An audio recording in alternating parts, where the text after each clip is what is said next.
Today we read from the first letter of John, chapter 3, verse 11 to the end. If you read the whole of this letter, it's not long, just 5 chapters, you'll notice how much John talks about love. The word love occurs 30 times in the letter. That's an average of once every 3 or 4 verses. It's a constant theme, even a repetitive one. Maybe John felt that he had to keep on about this because otherwise they really wouldn't take it in, and no doubt he was right. Because people have all sorts of odd ideas about God. Remember that bus slogan saying, "There probably is no God, so stop worrying and enjoy life." One of the many reasons I disagreed with this is the assumption that to believe in a God would be worrying and would be the reverse of enjoying life. Well, that's pretty much the reverse of how John describes God.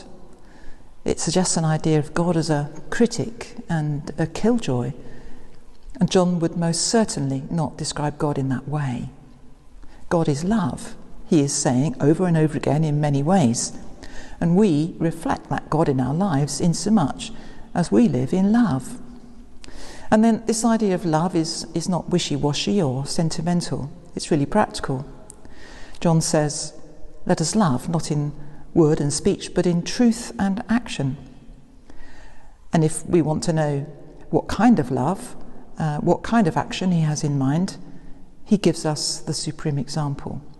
We know love by this, that he laid down his life for us, and we ought to lay down our lives for one another. That has to be the highest and most demanding and least sentimental concept of love. Maybe it still sounds rather grim and unpleasant to you. After all, no one wants to die, at least other than in a severe depression or a long terminal illness perhaps. So perhaps laying down one's life does sound rather worrying. But think about how a parent feels about their child, their own child. A parent who bonds with their child at birth pretty soon discovers that there's nothing much that they would not do for that child. No sacrifice they wouldn't make for it, and they wouldn't use the language of sacrifice either because of how much they love the child. I gather grandparents feel the same as well, although I haven't had the pleasure of experiencing this myself as yet. But if it came to the crunch, my child or me, it would most certainly have been the child I put first. Elsewhere, John says, "Greater love hath no one than this, to lay down one's life for his friends." Jesus did what he wanted to do. It was an act of love to give his life. So we have this concept of God as a loving parent, one who would do anything and give anything for us, and has done exactly that, has poured out his whole self to us, his children.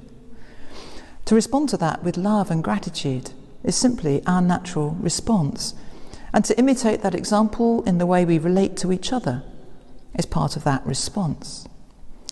How can you see your sister or brother in need and not do something about it? Talk is not enough, it takes action. John actually tackles the issue of a guilty conscience, which is perhaps behind that bus slogan. If our hearts condemn us, he says, if we feel we are inadequate or we fall short, God is greater than our hearts. God's forgiveness is always ready to forgive, to cleanse, to restore us to himself, because God wants us to share his joy, not to be unhappy or guilty or worried.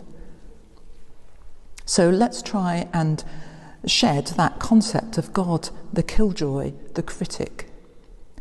I didn't use the word judge deliberately, because the great thing about a just judge is that they bring justice, fairness.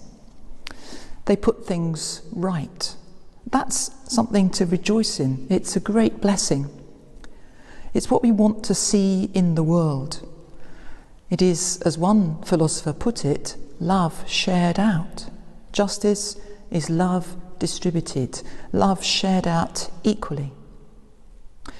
Little children, let us love, not in word and speech, but in truth and action.